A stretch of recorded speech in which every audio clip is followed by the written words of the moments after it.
சிவபக்தியில இருக்கவங்க சிவனை கடவுளாவெல்லாம் பெரும்பாலும் பார்க்கறதே இல்லை. அவர் தான் எல்லாமே.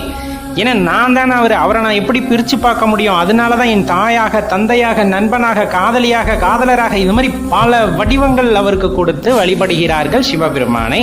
யார் போற வர்றவங்க எல்லாம் நெத்தியில திருநீர் பூசிட முடியாதுங்க. உண்மையா சொல்ல போனா போற வர்றவங்க எல்லாம் ருத்ராட்சத்தை கழுத்துல மாட்டிக்க முடியாதுங்க. அவரோட அருள் வேணுங்க, இல்லைன்னா அதை நம்ம தொடக்கூட முடியாதுங்க.